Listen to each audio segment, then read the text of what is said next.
ሰላም ጤና ይስጥልኝ ውድ ተመልካቾቻችን እንደምን ቆይታችኋል? በዛሬው ፕሮግራማችን ከባልደረባዬ ራጂ ጋር መልሰን ተገናኝተናል። በዛሬው ጉዳዮች ላይ በተለያዩ ሀገራዊ እና ወቅታዊ የፖለቲካ ማህበራዊ ጉዳዮች ላይ እንወያያለን። ወደ ጉዳዩ ለመግባት ብዙም ጊዜ ላለመውሰድ ከሰሞኑ የተለያዩ የድንበር ግጭቶች እና የተለያዩ ክስተቶች ነበሩ በሞያሌ እና በተለያዩ የኦሮሚያ አካባቢዎች ላይ እና የተለያዩ የኦሮሞ ህዝብ ላይ እየደረሰ ያለ ጥቃት እና ዘመቻዎች ነበሩ፣ ግጭቶች ነበሩ። በእነሱ ጉዳዮች ላይ እንዲሁም በሲያትል የተደረጉ የኦሮሞ ምሁራን እና ፖለቲከኞች ስብሰባዎች ነበሩ። በዚህ ጋር ተይዞ መንግስት ያወጣው መግለጫ ነበረ። ከዛ ደግሞ የተለያዩ መንግስት ደጋፊዎች እና ተቃዋሚዎች በዚህ ጉዳይ ላይ የያዟቸው አቋሞች ነበሩ። እንዲሁም ደግሞ ወደ ሰሜን ኢትዮጵያ ላይ እየተካሄዱ ያሉ አንዳንድ እንካ ሰላምታዎች አሉ ለግጭት። እነዚህ ግጭቶች ወዴት ያመራሉ የሚለው ላይ ልንወያይ ነው። ወልካም ራጂ። ከድንበር ግጭቶቹ እንጀምር ጊዜ ላለመውሰድ አይደል? ራጂ ከመጀመሪያው ከሱ ጋር እናንሳና ኦሮሚያ ላይ የተለያዩ የድንበር ግጭቶች እየተካሄዱ ይገኛሉ። የተለያዩ አካላት ያደርጉ ያሉ እንቅስቃሴዎች አሉ። ከሰሞኑ ሞያሌ ላይ የነበረው እንቅስቃሴ አለ። እንዲሁም ደግሞ ኦሮሚያ ውስጥም እየተደረጉ ያሉ ግድያዎች አሉ። ዛሬ እንደውም ከቀናት በፊት አንዲት እርጉዝ እናት የ9 ወር እርጉዝ እናት ተገድላም አይተናል።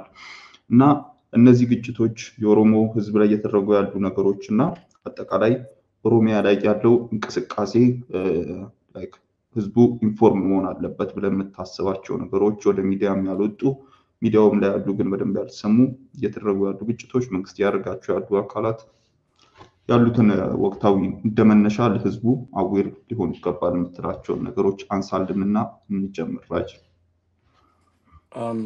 አብዲ አመሰግናለሁ። ምናልባት ፕሮግራማችን ክረምረም ብለናል፣ ያው ከማህበራዊ ጉዳይ ሆኖ ነው እና ይቅርታ እየጠየቅኩኝ በተቻለን መጠን አብይ ክስተቶች ሲፈጸሙ የመጣን ለመወያየት እንሞክራለን። ምናልባት የድንበር ጉዳይ ሲነሳ ሌሎቹ ድንበርን ወይ ደግሞ መሬት የምንለውን እንደ ርስቱ እንደ ጭሰኛ እንደ ጉልተኛ መሬት ብለው ነው የሚያዩት እና ለኦሮሞ መሬት የተለየ እሴት ነው። ለኦሮሞ መሬት ማንነት ነው። ከዛ ጋር በተያያዘ ሆን ተብሎ የኦሮሞ ብሔርተኛን ለማሸማቀቅ እና ብሔርተኝነትን ደግሞ ለማጥፋት ወይ ደግሞ በብሔር ላይ ያመከለ የአስተዳደር ሂደት አይበጅም ሲል ስለነበረ ብልጽግና ወደ ስልጣን ከመምጣታቸውና ከዛም በፊትም ኦሮሚያ ውስጥ የጠራ ድንበር አልነበረም። አሁን ስለ ሞያሌ ያነሳው አለ አብይ ጉዳይ ስለሆነ ነው ባለፈው ሳምንት። ግን ከዛም በፊትም ቢሆን ወሎ አካባቢ ድንበሮች ብዙ በአፋርና በአማራ ክልል እየተቆረሱ ከሰሜን ኦሮሚያ የተወሰዱ አሉ። በምዕራብ ኦሮሚያ ብትሄድ ይገባኛል ጥያቄዎች እየተነሱ ናቸው። ወደ አርሲ ምዕራብ አርሲ ብትሄድ በአላባና በሲዳማ በኩል ብዙ ቀበሌዎች ለደቡብ ክልል የተሰጡ አሉ። ምስራቅ ኦሮሚያ ላይ ጭናክሰንን ጨምሮ ብትወስድ ወደ ኦጋደን የተወሰዱ ብዙ ቀበሌዎች አሉ። እዚህ ጋር መጥተህ ደግሞ ምስራቅ ቱለማ ላይ ከረዩ አካባቢ ብትሄድ ወደ ምንጃር የተወሰዱ ድንበሮች አሉ። እስከ ቆርኬ ድረስ መጥቶ የአማራ ክልል የኦሮሚያ ክልል ብዙ ቀበሌዎችን የወሰዱበት ሂደት አለ። ይሄ ደቡብ ኦሮሚያ ላይ ደግሞ ከዚህም በፊት በሪፈረንደም ስም እስከ ሞያሌ ከተማ ድረስ ተሰጥቷቸዋል በኦህደድ በነበረበት ስልጣን ላይ በነበረበት። አሁን ደግሞ የባሰ ሆን ብሎ የሶማሌ ክልላዊ መንግስት በኦሮሚያ ክልልን ገብቶ ሞያሌ የራሱን አወቃቀር አድርጎ መሰየሙን ነው መግለጫዎች የወጡት። ከመንግስት አኳኋን ምናልባት የተሰጠው የሶማሌ ክልል መግለጫ በክልላቸው ያለውን አስተዳደር መቀየር የሚል ነው። ግን ያ ለኤክስኪውዝ ነው የቀረበው እንጂ ብታይ ተነጥሎ እዛ ቦታ ላይ ብታይ አይደለም። ኦሮሚያ እንዳለ ድንበሮቿ ፖርት ኦፍ ኢንትሪ የሚባሉት ከሌሎች ክልሎች ጋር የሚያዋስኑት ጋር ከኦሮሚያ ያልተቀራመተ መሬት የለም።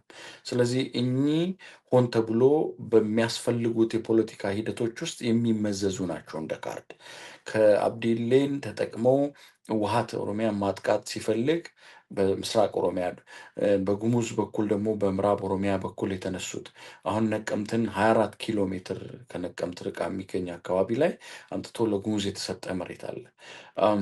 እነኚህ ሂደቶችን በሙሉ አንድ ላይ አምጥተህ ስታያቸው የራሳቸው የሆነ ግብ አላቸው።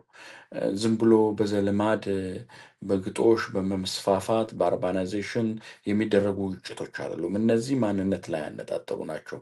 ለምን አሁን እየተፈለገ ያለው ብልጽግና ሂደት ውስጥ አንድ አሁናዊ የሆነና አሁዳዊ የሆነ መንግስትን መመስረት የሚባል ሂደት ላይ ስላለ ይሄ ብሔርን ያማከለ ክልሎችን ማጥፋት የሚባለው ምክክር ኮሚሽኑ ላይም ሲነሱ የነበሩ ፖይንቶች አሉ። ይሄ ብሔርን ያማከለ ክልል አያስፈልግም የሚባለው ያንን ለማድረግ በተዋረድ ብሔርተኝነትንና ማንነትን ያማከሉ ሂደቶችን ከስር እያሸራረፉ መሄድ ላይ ኦሮሚያ ላይ ያነጣጠረ ነው እና ቅድም እንዳልኩት መግቢያ ላይ ለኦሮሞ መሬቱ ማንነቱ ነውና እኚህ ሂደቶች በጣም ሰፋ ያለ መግቢያ ያላቸው ነገሮች ናቸው። በጥቂቱ የሚታዩ አይደሉም። አጀንዳዎቹም ከረምረም ሳይሉ ከማህበራዊ ድረገጾችም ከሜይንስትሪሞችም መደበቃቸው እኔም በጣም ገርሞኛል። ግን እስካሁን ድረስ ወደ ሞያሌ አካባቢ አሁንም ተቃውሞች አሉ። እኚህን ኦሮሞ አትኩሮ ነው በደንብ ማየት ያለበት እና ማንነት ላይ ያነጣጠሩ ሂደቶች ናቸው ብለን ነው የምናነሳው። እኚህ ሂደቶች እንግዲህ ወደ ሌሎች ክልሎች አካባቢም አሉ። የኦሮሚያው እንደሚታወቀው አንተም ቅድም እንዳነሳኸው በኦሮሚያ ውስጥ ግድያዎች ኦሮሚያ እንዳለች የሀገሪቱ የፖለቲካ አውድማ ሆናለች። የሀገሪቱ የፖለቲካ አውድማ ኮር እንትን ትሆና እንዳለችው ሁሉ የሚመጣው ገፈት ቀማሽ ኦሮሞና ኦሮሚያ ናቸው። በኦሮሚያ ውስጥ እንትን እንዳልከው የዘጠኝ ወር እርጉዝ የ2 ዓመት የ3 ዓመት ህፃን ኢሉባቡር አካባቢ አይተሃል። አባታችሁ የት ሄደ ብለው ፍለጋ ሄደው አጥተው 2 ልጆች የ2 ዓመት ልጆች ናቸው በጥይት የተረሸኑት እና እስከ 85 90 የሚሆኑ አዛውንትና ከ2 ዓመት ደግሞ ከእርጉዝ ጀምሮ ግድያዎች እንዳለ ነው ያሉት። ይሄ እንግዲህ ላለፉት ብልጽግና ከለውጡ በኋላ ወደ ስልጣን ከመጣበት ጊዜ ኖርማል ሆኖ የሄደበት ሂደት ነው ያለው እና ይሄን ይመስላል ጠቅለል ባለ ሁኔታ። አብዲሳ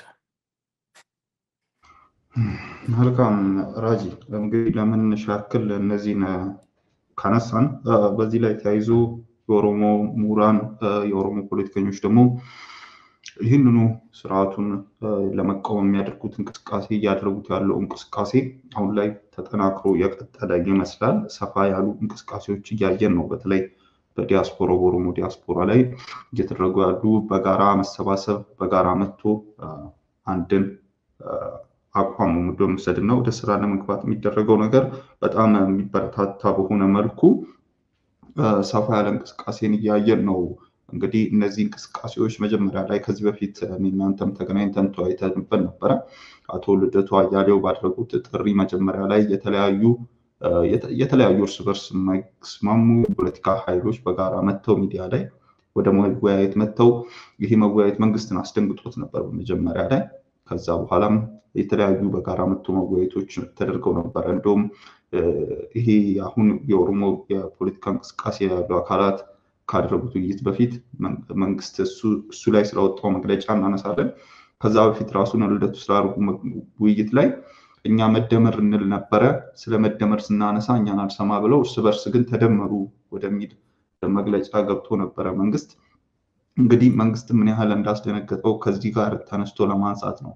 ከዛም አሁን ላይ የኦሮሞ የተለያዩ የፖለቲካ ኃይሎች አንተ በሰፊው ታነሳዋለህ እና ፕሮፌሰር ስቅኤል፣ ጀዋር መሐመድ፣ ዶክተር ጸጋዬ፣ ነጋሽ በቄም የመሳሰሉ ትላልቅ የኦሮሞ ምሁራን በሲያትል ተገናኝተው ስብሰባ አድርገው በዚህ ስብሰባ ላይ አንዳንድ የጋራ አቋምን ይዘው መግለጫዎችን አውጥተው ነበረ።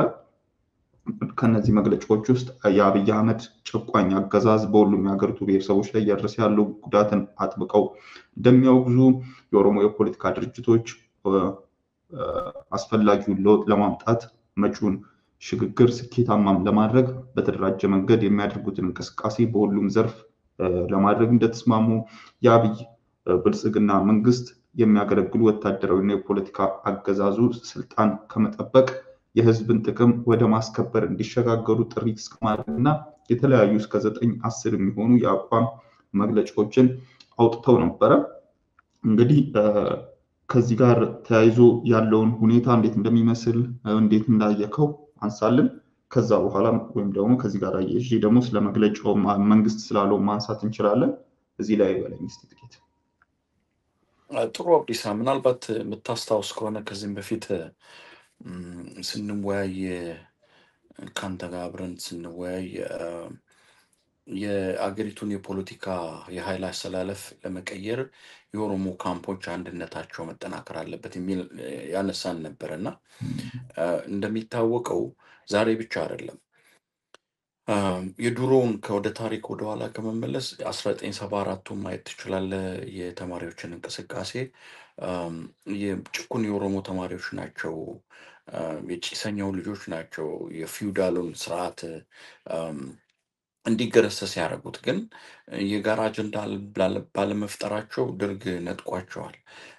1991ም ኦነግ ሽግግር መንግስቱን ሲገባ የተገኘ ብዙ አጋጣሚ ነበረ። ግን የኦሮሞ የፖለቲካ ፓርቲዎች አብረው አንድ ላይ የጋራ ለሀገሪቱ የወደፊት እጣ ፈንታ ላይ የህዝባቸውና በያዙት የፖለቲካ ርዕዮተ ዓለም ላይ ህብረት አለመፍጠራቸው በተናጠል እንዲፈጠር አድርጓል። እንደገና 5000-6000 ቄሮ መስዋዕትነት ተከፍሎበት 2018 ላይ ሁሉም ኩርቱን ይዞ ወደ ሀገር ቤት አጀንዳ ከድዕረ ቲፒኤልኤፍ ውድቀት በኋላ ምንድን ነው የሚመጣው የሚለውን አላዩም። የወያኔን ማስወገድ ብቻ ነበር የታየው እና እነሱ ሁሉ ክፍተቶች ነበሩ። ከዚህ ውስጥ ተምረው የኦሮሞ የነጻነት ካምፕ አንድ ላይ አብረው የሆነ አንድ ላይ መምጣታቸውን እኔ በጥሩ ሁኔታ ነው የማየው። ለምን የኦሮሞ ካምፕ በቅድም እንዳነሳሁት ኦሮሚያ አሁን የስበት ማዕከል ናት። የኢትዮጵያ የስበት ማዕከል ናት፣ ፖለቲካሊም ኢኮኖሚካሊም በይልኛው። ስለዚህ ይህንን የስበት ማዕከል ደግሞ ኦሮሞን ልዩነቱን አንድ ላይ ማምጣት ታስታውሳለህ፣ ስናነሳ ሁለት የትግል አቅጣጫዎች ናቸው ያሉት። አንደኛ የትጥቅ ትግል ነው ኦሮሚያ ውስጥ እየተደረገ ያለው፣ ሁለት ሰላማዊ ትግል ነው እየተደረገ ያለው። ስለዚህ ይሄ የትጥቅ ትግሉና ሰላማዊ ትግሉ መናበብ መቻል አለበት፣ ወይ መዋሃድ መቻል አለበት፣ ወይ መናበብ መቻል አለበት። በፖለቲካ ርዕዮተ ዓለም ደግሞ ኦሮሚያ የሚወስደን መንገድ በኢትዮጵያ ያስኬደናል የሚል ኃይልና ለህዝቦች ነፃነትን መደገፍ የሚደግፉት ደግሞ ወደ ኦሮሚያ ስንጓዝ በኦሮሚያ ነው የሚለው ሂደት አለ። እኚህ ሁለት ሂደቶች አሉ። ካምፖችን ስናነሳ ደግሞ በትጥቅ ትግል ኦሮሚያ የፖለቲካው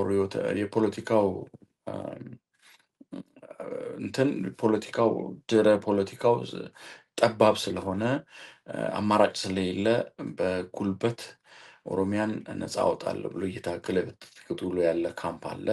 በሰላማዊ መንገድ ደግሞ ህዝቤን አደራጅቼ አንቅቼ ባለኝ አብላጫ ኃይል ደግሞ መንግስትን በሰላማዊ መንገድ የህዝቤን ጥያቄ መልሳለሁ የሚል ኃይል አለ። ሌላኛው ደግሞ በኦሮሞ ስም ተወሽቆ ብልጽግና ውስጥ ያለ እኔ ነኝ የኦሮሞን ህዝብ ጥያቄ መልሳለሁ የሚል ኃይል ነው ያለው። እነዚህ ኃይሎች እንደ ኦሮሞ መናበብ ወይ ደግሞ አብሮ በአንድ ላይ ከሰሩ የስበት ማዕከሉን የሆነ አብላጫውን የሀገሪቱን ፖለቲካ የህዝቡንም ጥያቄ እንዲመለስ ያደርጋሉ። ይህን መምጣት የሚቻለው ደግሞ በውይይት ነው። በዚህ ውይይት ውስጥ መንግስት ለውይይት ዝግጁ እንዳልሆነ ነካክተነዋል። ከዚህም በፊት የታንዛኒያው ፌል ሲያደርግ የኦነግ አመራሮች ምን ሲደርስባቸው እንደነበረ የፖለቲካ ምህዳሩ መጥበብን አንስቶ ማለት ነው። ስለዚህ የሶስተኛውን አካል ወደ ጎን ብትተውና ሌላኛው ካምፕ ግን አንድ ላይ መዋሃድ ያስፈልገዋል። ስለዚህ አንድ ላይ መጥተው መነጋገራቸው በጣም ሊደገፍ የሚገባና ውጤታማ ነው ብዬ ነው የማስበው። ይህንን ሳነሳ ግን ሁል ጊዜ ኦፖርቹኒቲዎች ሲኖሩ እድሎች ሲኖሩ ተግዳሮት ይከተላቸዋል። እድሎች ሲፈጠሩ ተግዳሮቶቹ ደግሞ ምንድነው? ቅድም ያነሳዋቸው የገሚሱ አንድ ላይ የመጣው ኃይል በትጥቅ ትግል የሚያምን አለ፣ በሰላማዊ መንገድ የሚያምን አለ። በሌላኛው ደግሞ የኦሮሞ ህዝብ ጥያቄ በኢትዮጵያ አውድ ውስጥ ይመለሳል የሚል ኃይል አለ። ሌላኛው ኃይል ደግሞ የኦሮሞ ህዝብ የራሱን እድል በራስ መወሰን ላይ ማትኮር አለበት የሚል አለ። ይሄ ሁሉ ግን አንድ ላይ የአብይን የጋራ ጠላትነትን እንጂ የጋራ አጀንዳን ማበጀት አይችልም የሚሉ ሰዎችም ያነሱታል። የጋራ ጠላት ሆኖ አንድ ላይ መወያየት ከመጣ የጋራ አጀንዳን መፍጠር የሚያስቸግር ያለ ነገር አይመስለኝም። ለምን ለምን በኦሮሞና በኦሮሚያ ጉዳይ ላይ አንድ ላይ ሆኖ ኮመን ኮንሰንሰስ መፍጠር የማይቻልበት ምክንያት የለም። ያን አመራሮቻችን፣ የፖለቲካ ድርጅቶቻችን አንድ ላይ አልመጣ አሉ እያልን ጣታችን የምንቀስረውን አንድ ላይ ሲመጡ ግን እንካሬጅ መሆን አለብን። የባሰ እኔ በሱ አንድ ላይ መምጣታቸው ውጤታማ ነው ብዬ ነው የማስበው። መበረታታት አለበት፣ ግን ኦል ኢንክሉሲቭ መሆን አለበት ነው። መንጠባጠብ ይታየኛል። ይሄ የራሴ ሀሳብ ነው። የፖለቲካ ድርጅቶች ኦነግና ካፋው መሳተፍ መቻል አለባቸው። ከዚህም በፊት ደግሞ ሁሌ አይናችን ላያቸው ላይ የነበረ ብዙ ስህተቶችንም የሰሩ ስለ ስህተቶቻቸው ብቻ ከማውራት ደግሞ ሌሎችንም ትኩስ ኃይሎችንም ነባር ኃይሎችንም እየጨማምሩ የምናውቃቸው በራባዶሪ ወይ በሌላ የምናውቃቸው በቄሮ እንቅስቃሴ የምናውቃቸው ብቻ ሳይሆን ሌሎች አካላትም ኢንክሉድድ ሆነው ውይይቱ ቢቀጥል ውጤታማ ይሆናል ብዬ ነው የማስበው። ኦሮሚያ የስበት ማዕከል ናት ለኢትዮጵያ ፖለቲካ። የኦሮሞ ካምፖችን አንድ ላይ ለማምጣት ላይ አይለው መስራት አለባቸው ብዬ ነው የማነሳው። ብዙዎች ይተቻሉ፣ አብላጫው ይደግፈዋል፣ የሚተቹት አላቸው፣ ሪዝን ያላቸው አሉ፣ ሪዝን የሌላቸው የሉም። ግን እኔ ማነሳው ኦል ኢንክሉሲቭ ቢሆንና ሌሎች አካላትን ቢጨምሩበትና የጋራ አጀንዳን ወደ አንድ መፍጠር ሂደት ላይ ቢያደርጉ። ልዩነቶች የሉም ብዙ በብዛት በኦሮሞ ጥያቄ ላይ ጥያቄዎቹን የምንመልስባቸው ሂደቶች በሚል ነው እንጂ የኦሮሞ ጥያቄ ላይ ልዩነት የላቸውም። ስለዚህ ኦሮሞና ኦሮሚያ ላይ ኮመን ኮንሰንሰስ ከያዙ የስበት ማዕከሉን የኃይል አሰላለፉን መምራት ይችላሉ ብዬ ስለማስብ ሌሎችም ኃይሎች ቢጨምሩበትና ውይይቱ ቢቀጥል ውጤታማ ሊሆን ይችላል ብዬ ነው የማስበው። በጣም አሪፍ ራጂ። እስቲ እዚሁ ላይ ነው አንድ ሁለት የተለያዩ ሀሳቦችን እናነሳለን። እሱም መንግስት ነው። መንግስት ያወጣው መግለጫ ነበረ። እሱም ታሪካዊ ጠላቶች ኢትዮጵያን ከመንገዷ ለማስቀረት የመጨረሻ ሙከራ ለማድረግ ያቀዷቸው ስልቶች እንዳሉና ከነሱም ውስጥ ለግድያ የሚፈላለጉ ኃይሎችን በጥቅም ማስተሳሰር፣ ኢትዮጵያን በእውከት ውስጥ ማቆየት፣ በመልካም አስተዳደር ችግር የተነሳ የሚፈጠሩ የህዝብ ቅሬታዎችን ለአመፅ መጠቀም፣ ብሶት ቀስቃሽ አጀንዳዎችን ማራገብ፣ ሚዲያዎችን የእውከት ቀስቃሽ መሳሪያ ማድረግ፣ በውጭ ምንዛሬ እና በሸቀጣ ሸቀጦች በኩል የኢኮኖሚ አሻጥርን መስራት ናቸው የሚል ነው። መንግስት እንግዲህ በዚህ መልኩ ለተለያዩ አካላት በሚል ከኦሮሞ ኃይሎች መሰባሰብ ጋር ተያይዞ ያወጣው መግለጫ ይህንን ይመስላልና እንዴት አየከው የመንግስትን ምላሽ? እና ከዚህ ጋር ደግሞ ተያይዞ በዚሁ አንድ ላይ አንሳልኝ ብዬ ነው። ይህን ካነሳልኝ በኋላ የተለያዩ የመንግስት አካላት የመንግስት ደጋፊዎች ደግሞ የሚያነሱት ጉዳይ አለ ከዚህ ጋር ተያይዞ። እሱ ምንድን ነው?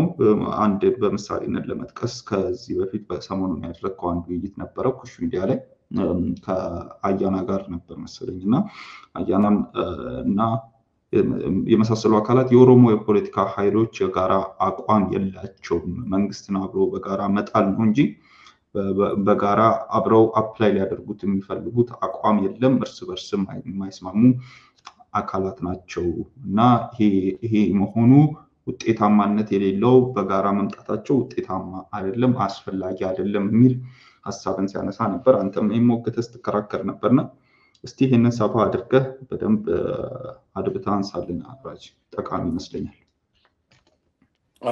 አመሰግናለሁ አብዲሳ። እኔ የመንግስት መግለጫዎቹን አጠር ባለ ነገሩ መግለጽ እንችላለን። ከዚህ በፊትም ስል ነበረ ብልጽግና በጣም የተፈረካከሰ ድርጅት ነው። ይሄ መንግስት የሚያስተዳድራቸውም እውነት እንደተባለው በ100 ኪሎ ሜትር ራዲየስ ውስጥ የብልጽግና ደሴት ብለን የምንጠራቸው አካባቢዎች ላይ ናቸው። የታችኛው መዋቅር አብላጫው ፈራርሷል። ጉልበትና ህብረት ወይም ደግሞ ቤዝ የለው። የብልጽግና እድሜ የሚያራዝመው ብልጽግናን የሚቃወመው ኃይል ቲም ወርክ ስለሌለው ነው ብዬ ነው የማነሳው። ሁሌ ነው የማነሳው። የብልጽግናን እድሜ ማጠርና መርዘም ወሳኝ የሚያደርጉት ብልጽግናን የሚታገሉት ኃይሎች አማራጭ አማራጭ አይዲያዎችንና አማራጭ ስልቶችን ይዘው መምጣት ላይ የቡድን ስራ ስለሌላቸው ነው ብዬ ነው የማነሳው።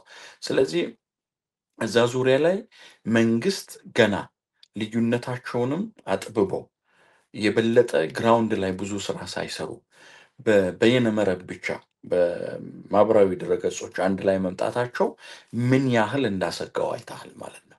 ይሄ ደግሞ በተለምዶ አሁን ብዙ ሰዎች ብልጽግና አዲስ እንደተፈጠረ አድርገው ይቆጥራሉ እና የኢህአደግ ውልደት ነው።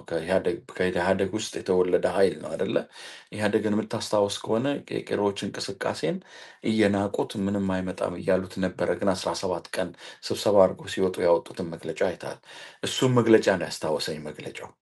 ከዛ ማግስት በኋላ ነው ለውጥ የመጣው። ስለዚህ እኔ የብልጽግና መግለጫ ማየው ከፍራቻ አንጻር አንድ ላይ መምጣታቸው ምን ያህል ስጋትን ማምጣት እንደሚችል ያሳያል። የሮኬት ሳይንስ አይደለም። ስለዚህ አንድ ላይ የሚመጣው ኃይል የብልጽግና ደጋፊዎች የሚመጣው አጀንዳ የላቸውም። ስብሐት ነጋን ያነሳል፣ ልደቱን ያነሳሉ፣ የኦሮሞ ብሔርተኞችን ያነሳሉ፣ ወንድማችን ጀዋር ከዚህም በፊት ያደረጋቸውን ነገሮች ያነሳሉ፣ የኦነግና የሌሎችን ኃይሎች መሀል የነበረውን ልዩነቶች ያነሳሉ። እኚህም ሁሉ መላምቶች የሚነሱት ይሄ ኃይል አንድ ላይ አብሮ ከመጣ ምን ያህል ጉልበት መሆን እንደሚችል ስጋት ስለሚፈጥርባቸው ነው። ስለዚህ አንድ ላይ መጥቶ መወያየት የቻለ የጋራ ጠላት ያለው ኃይል የጋራ አጀንዳን መፍጠር የማይችልበት የለም ነው የኔ ምክንያቶች። አሁን የሚታዩን የሚነሱት ልዩነቶች ህዝባዊነትን ማዕከል ካደረጉ ያላቸውን ቅቡልና ደግሞ ከእያንዳንዱ ቦታ ያለውን ቅቡልና አንድ ላይ ቢያመጡት የኃይል አሰላለፉን መብለጥ ይችላሉ ብዬ ነው የማምነው። ግን ብዙ ስራዎች ይፈልጋል። እዚህ ላይ ማንም ሰው የራሱ ፐርሰፕሽን ይኖረዋል። ብዙ ስራዎች ይፈልጋል። ከተሰራበት ግን ውጤታማ የሚሆን ሂደት ነው ብዬ ነው የማስበው። መንግስት ለዛ ነው ይሄንን ሁሉ መግለጫዎች ውስጥ አይተህ ከሆነ ከታሪካዊ ጠላቶች ጋር ትሰራላቸው ብሎ የሚያላትም አለ። ሲፈልግ ከግብፅ ጋር ያይዘዋል፣ ሲፈልግ ከሶማሊያ ጋር ያይዘዋል፣ ሲፈልግ ከኤርትራ ጋር ያይዘዋል። ግን ዋናው ነገር ይሄ ኃይል አንድ ላይ መጥቶ አንድ ህብረትን ከፈጠረ የብልጽግና እድሜ ላይ ምን አይነት ጫና መፍጠር እንደሚችል ስለሚያውቅ ያንን ነው የሚያመጡት። አሁን ስለ ኢኮኖሚ የሚያነሳሉ፣ ስለ ሌሎች ነገሮች። ኢትዮጵያ ውስጥ ያለው አሁን በመግለጫቸው ውስጥ አይተህ ከሆነ ወደ ማን እንደሚቀስርና ለምን እንደሚነሳ ነው። ሐኪሞች ያደረጉትን ሌሎች ያደረጉትን ተቃውሞዎች ሌሎች ፖለቲሳይዝ አድርገዋል ብሎ ነው የሚያነሱት። ለዛ ነው ያ መግለጫ ውስጥ የተጠቀሰው። በፓርላማ ላይም ጠቅላይ ሚኒስትሩ ሲናገሩ ነበረ። እየተነሳ ያለው ግሎባል የሆነ የኢኮኖሚ ውድቀትን ሳይሆን ኢትዮጵያ ውስጥ የሚደረገው የእኩልነት ኢኩዊቲ ጥያቄ ልክ አይደለም። ለምሳሌ በኢትዮጵያን መክፈል በምትችለው ቁመና ነው ጥያቄዎች ሲነሱ የነበረው። ለአንድ የፖለቲካ ተሿሚ የካቢኔ አባል ፕሮፌሽናል ያልሆነ ብዙ ደሞዝ እየከፈልከው ለአንድ ዶክተር ደግሞ ሌስ የምትከፍል ከሆነ የኢኮኖሚ ሳይሆን የፖሊሲ ጥያቄ ነው ሰው ያለው። ገብተዋል። ደሞዝ መክፈል የማይችሉ ወረዳዎች ናቸው ያሉት። ባጀታቸውን በጅተው የሚያደርጉት ሂደት ፖሊሲ ሆኖ ችግሩ እንጂ ያን የኢኮኖሚ ያለውን የውድቀት ኢኮኖሚ አይደለም። እሱን ተጠቅመውታል፣ ፖሊሳይዝ አድርገዋል። አዎ ፖሊሳይዝ ማድረግ ሳይሆን መንግስት የያዘው ፖሊሲ ጠቃሚ አይደለም የሚለው ምልከታ ለማሳየት ነው። ስለዚህ በደፈናው እኚህ ሂደቶች አንድ ላይ ሊመጡ አይችሉም ብሎ ስጋቶችን የሚወረውሩ ኃይሎች የብልጽግናን የሚደግፉ ኒውትራልን መስለው የሚቀርቡ ያ መንግስት ካልኖረ ህይወት የለም ብሎ የሚያምኑ በተለያዩ ጥቅሞች አሁን መንግስት መግለጫ ውስጥ በጥቅሞች አያይዘው ይላል። ለራሱ በጥቅም ሌሎችን ገዝቶ እንደሚያንቀሳቅስ የሚያውቅ መንግስት ሌላውን በጥቅም ተገዝቶ እንደዛ የሚያደርግ ይመስለዋል። አንድ በኦሮምኛ ተረት አለ። ምንድነው? ሌባ እናት ልጇን አታምንም ነው የሚባለው። አትሄቱን ተለነመንቱ የሚባለው ለራሳቸው እንደዛ ስለሚያደርጉ እዚህም የሚደረግ መስሏቸው ነው። ግን ዋናው ነገር ይሄ ኃይል አንድ ላይ መምጣት መቻል አለበት። አሁን የኦሮሞ ፖለቲካ ወይም ኦሮሚያ የስበት ማዕከል ናት እንዳልኩት ከሌሎች ኃይሎች ጋር አሁን ትግላችን የምናደርገው ተመሳሳይ ከሆኑ ኃይሎች ጋር ነው እና እነዚህ ኃይሎች አንድ ላይ መጥተው ብልጽግና ከኤርትራ ጋር ትግራይ ጦርነትን ለመዋጋት አንድ ላይ ሲያብሩ የሆነ የቤተ መቅደስ ግንኙነት አድርገውት ዛሬ ግን ሌሎች ኃይሎች ከኤርትራ ጋር ሲመሳጠሩ ኃጢአት እያደረጉ የሚያነሱበት ትናንትና ከፋኖ ጋር ሆኖ ፋኖንም እያስታጠቀ ኦሮሚያ ውስጥ እየበተነ ምዕራብ ኦሮሚያ ላይ ስንት ሲያስጨፍጭፍ የነበረ አሁን ደግሞ አብሮ አንድ ላይ የጋራ ጠላት አለን አጀንዳ መፍጠር እንችላለን ወይ ቢባል የሆነ የአጀንዳቸው የመነሻና መድረሻው ከታወቀ ግልጽ የሆነ የኦሮሞን ጥያቄ የማይነኩ ከሆኑ ኃይሎች ከተፈጠሩና አብሮ ከተደረጉ ምን ችግር ያለ አይመስለኝም። ያንን እንደ ተግዳሮት ነጥለው አውጥተው ነው ደጋፊዎቹ እያነሱት ያሉት። ስለዚህ ያ መቀጠል መቻል አለበት፣ ማበር ነው መቻል ያለባቸው። የኦሮሞ ሕዝብ ከሰፊው የሀገሪቱ ሕዝብ ጋር ሆኖ ከብልጽግና በላይ የሚመጣበት ጠላት ስለሌለ ያንን ማድረግ አለበት። ቅድም ያላነሳሁት በኦሮሞ ጉዳይ ላይ የኦሮሞ ካምፕ መጠንከር አለበት ያልኩበት ጉዳይ ላይ አሁን የኦሮሞማ መንግስት ተብሎ ኢሳያስን ተሳለቁ የተባለ የመሳለቁ ምንም ሌላውን ነገር ያመጣው በኦሮሞ ጉያ ስር ተወሽቆ የኦሮሞ መንግስት ነኝ እያለ ኦሮሞን ሊገል እያሰበ ያለ መንግስት ነው ያለው አሁን። ስለዚህ የኦሮሞ ህዝብ ያንን በደንብ ማወቅ መቻል አለበት። ስርዓት ነው። ስርዓቱ ከማንኛውም ብልጽግና ነው ብያለሁ። ከዚህም በፊትም ኦሮሚያ ክልል ያለው ብልጽግና እንደውም ከሌላው ክልል ጉልበት እንደሌለው አይተናል። በሞያሌው ላይ ከነ የኦሮሚያ ክልል ብልጽግና በላይ እነ ሙስጠፌና ሌሎቹ ወሳኝ እንደሆኑና ምን ያህል ጉልበት እንዳላቸው አይተናል። ስለዚህ ከምንም የማያውል ነው። ቅድም ስንጠቅሰው ስላላነሳሁት ነው። አዲስ መልካም ራጂ፣ አሪፍ። እንግዲህ ምንም ማለት አይቻልም፣ ሁሉንም ነገር አንስተዋል። ግን አያና እንደምናውቀው ከሆነ ስፔሲፊካሊ አንድ ሰው ላይ ለመውራት ሳይሆን የተለያዩ ጦርነቶች እንዲቆሙ ኖዋር በሚል ዘመቻ እና የተለያዩ ውይይቶች እንዲደረጉ አገር ቤት ድረስ በመሄድ የተለያዩ የተቋሚ አካላትን በማግኘት በጋራ መቶ ውይይት ማድረግ እንዲቻል የመገፋፋት እኛም ሚዲያም ላይ ተገኝቶ ጥሪ እስከማድረግ ድረስ እኛም ይህንን እንደምንበረታታ ነግረነው ነበር። አሁንም ለዛ ክፍት ነን። ግን አሁን ላይ እንደዚህ አይነት ነገሮችን ትናንት ሲደግፉ የነበሩ ነገሮችን መቃወሙ ከየት የመጣ እንደሆነ ለእኔ ግልጽ አይደለም። አይዶን በዚህ ጉዳይ ላይ የምትለው ነገር ከምን የተነሳ እንደሆነ ምን አይነት ኢንቴንሽን አለው ብለን እንደምታስብ ፖዚቲቭ ኢንቴንሽን ይሁን ኔጌቲቭ ኢንቴንሽን ይሁን አላቅም። በደንብም አላየሁትም፣ ይህንን በደንብ አልተከታተልኩትም።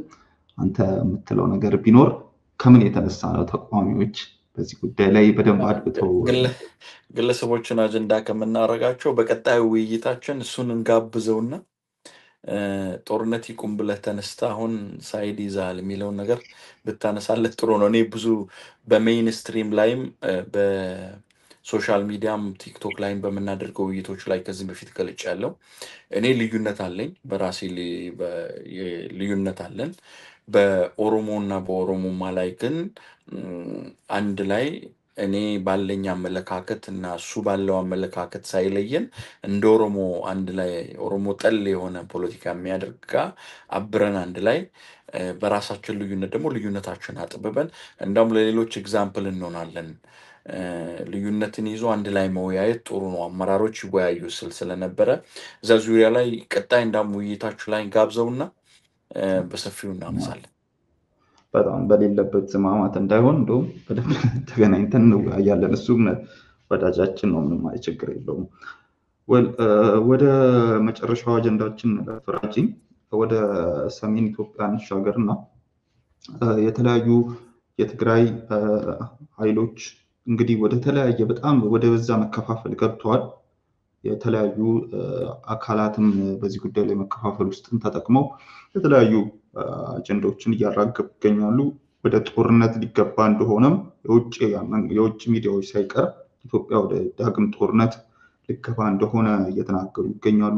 ከዚህ ጋር ተያይዞ እንግዲህ የጊዜያዊ አስተዳደሩ ከምርጫ ቦርድ የሚፈልገው እውቅና እየተሰጠው እንዳልሆነ በመግለጽ ከመንግስት ጋር በግልጽ ጦርነት የሚገቡበት ዳግማዊ ግጭት ውስጥ ለመግባት እየተሞከረ ያለው ሁኔታ አለ። መንግስት ደግሞ ይህንን ነገር በእንትኑ በምርጫ ቦርድ ሂደት ነው እንጂ የሚሄደው የተለየ ፌቨር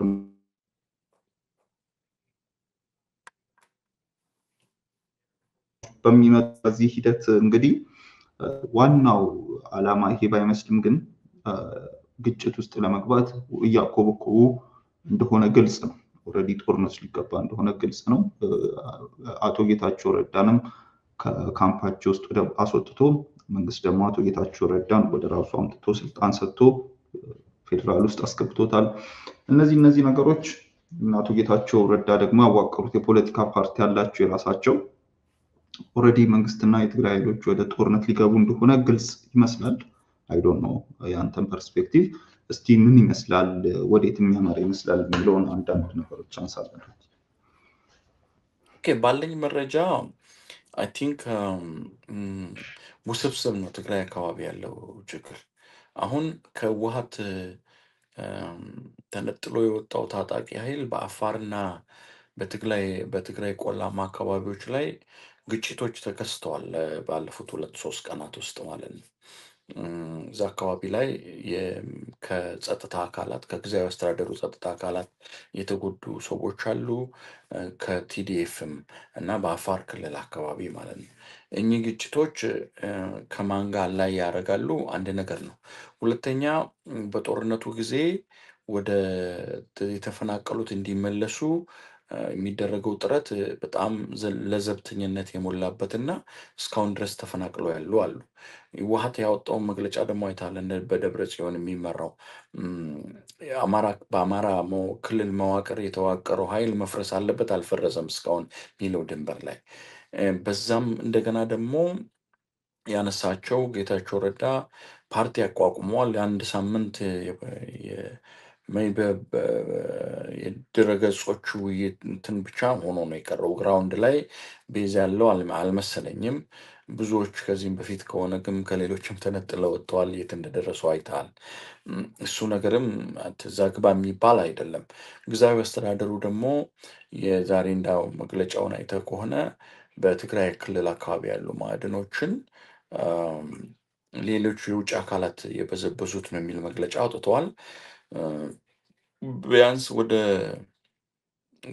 400 ምናምን ቢሊዮን ነው ገቢ የሚጠብቁት ከማዕድን፣ ግን ያገኙት 24 ሚሊዮን ብር ብቻ መሆኑንና ወደ 450 የሚሆኑ ህገወጥ ማዕድን መቆፈሪያ ማሽኖችን እንደተቆጣጠረ ነው ጊዜያዊ አስተዳደሩ ያወጣው መግለጫ። እና እሱን ስታይ ሀውፋር እዛ አካባቢ ላይ ችግሮች እንዳሉ የሚያሳዩ ናቸው።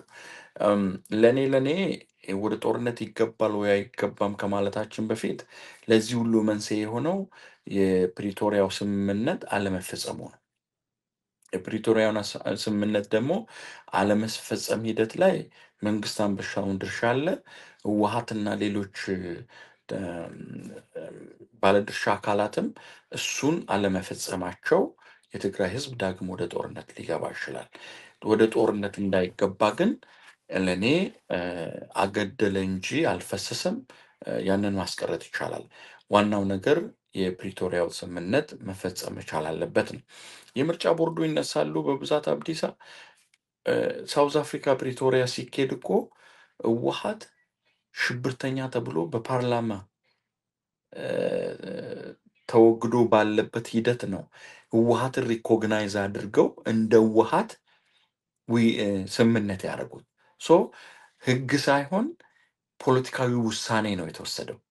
አሁንም መንግስት ፖለቲካዊ የሆነ ውሳኔ ወስዶ ህወሓት ስላልተመዘገበ ነው ወይ ውዝግብ ውስጥ የተገባው የሚባል ከሆነ ፖለቲካዊ ዲሲሽን መውሰድ ይችላል ሰላም ካስፈለገ። ችግሩ ግን ፕሮክሲ ዋር ነው። መንግስትም ማዕከላዊ መንግስቱም እዛ ጋር የሚፋጀውን ህወሓትን እያፋጀ የራሱን ፖለቲካ ማካሄድ ይፈልጋል። ሁለቱም ሳይድ ላይ የትግራይን ህዝብ ማዕከላዊነት ያደረጉ አይደሉም። የትግራይ ህዝብ ከጦርነት ወጥቶ ዳግም ወደ ጦርነት እንዳይመለስ እኚህን ባለድርሻ አካላት መታገል መቻል አለበት። ወደ ጦርነት የሚያስገቡ የሚችሉ ምልከታዎች ይኖራሉ። የኤርትራ ጉዳይ፣ የአማራ ክልል አካባቢ ያለው የድንበር፣ የውሃት የውስጥ ሽኩቻው። ውሃት ብዙ ጊዜ ከ1967 ጀምሮ ብዙ ጊዜ የውስጥ ሽኩቻ ነበረው፣ መፈረካከስ ነበረ፣ ውስጥ አልፏል በብዙ ሂደት 4 እንዲያውም ሜይን የሆኑት እነዛ ግን በአመራር መሀል ነው። ይሄ ግን ከህዝብ ጋር የተያያዘ ከአባላት ከታችኛው ካድሬ ጋር የተያያዘ ችግር ስለሆነ ይህንን ሁሉ ችግር እንዲፈታ የባለ ድርሻ አካላት ይህንን ሁሉ ቁጭ ብለው የትግራይን ህዝብ ጥቅም አስቀድመው እንዲያደርጉ የትግራይ ህዝብም ግፊት ማድረግ አለበት። ኢንተርናሽናል ኮሚኒቲውን ግፊት ማድረግ አለበት። የፕሪቶሪያውን ስምምነት ወደ ፍቺ ማድረግ እሱን ከውሃት ጋር የተያይዙ ያለውን መንግስት ፖለቲካ ዲሲሽን መውሰድ፣ የድንበሮች አካባቢ ያለውን ችግር ደግሞ ከጦርነቱ በፊት ወደ ነበሩበት ቦታ ላይ ተፈናቃዮች እንዲመለሱ ካደረጉ ወደ ጦርነት ላይ ይገባ ይችላል። ግን ወደ ጦርነት ሊያስገባን የሚችል ፍራጃል የሆነ ሂደቶች አሉ። ያንን ደግሞ ሁሉም ጥቅሙን ያማከለ ሂደት ነው። ህወሀትም ቢሆን የህወሀት አመራርም ቢሆን ራሱን እንደ ትናንት አይቶ ሌላ ነገር እየፈጸመ ያለው አብሮት ዋጋ የከፈለውን የትግራይ ህዝብ ወደ ጎን የተወ ይመስላል። ጊዜያዊ አስተዳደሩም ማሸብሸብ ብቻ ነው የሚታይበት። ፌዴራል መንግስቱ ደግሞ ምን ቸገረኝ የሚል አይነት ሂደት አለና የትግራይን ህዝብ ያማከለ ስራ መሰራት አለበት ብዬ ነው የማስበው። ወደ ጦርነት እንዳይገባ ኤርትራንም ሌሎችን ምክንያታዊ አድርጎ ከማንሳት ለጦርነቱ መንስኤ የሚሆኑ ችግሮችን መፍታት መቻል አለበት። አይ ቲንክ ኢንተርናሽናል ኮሚኒቲው ሰፊው ሌላም የኢትዮጵያ ህዝብም የትግራይ ህዝብ ወደ ጦርነት እንዳይገባ የሚደረጉ ያሉት ሚናዎች አናሳ ናቸው ብዬ አስባለሁ። እንደ ያምናኑት አባቶች ወደዛ አካባቢ ተጉዘዋል። እሱ ጥሩ ሂደት ነው። እንደዚህ አይነት ሂደቶች ሲቪል ሶሳይቲዎች ስራቸውን መስራት መቻል አለባቸው። ወደ ጦርነት ባይገባ ጥሩ ነው ብዬ ነው የማስበው።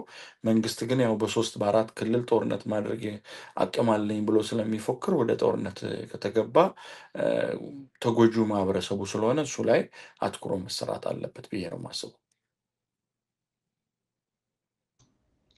ቴንኪዩ ራጂ፣ በጣም ነው የማመሰግነው። እንግዲህ እንዳልነው በቀጣይ በተለያዩ ጉዳዮች ላይ አጃናንም ካገኘን አምጥተን የተለያዩ ጉዳዮች ላይ እንወያያለን። በጣም ነው የማመሰግነው ራጂ። በዚህ እናብቃ። እኔም አመሰግናለሁ። ያው ቆየት ብለናል። አጀንዳዎች ላይ ወዲያውኑ ውይይትን ለማድረግ እንሞክራለን።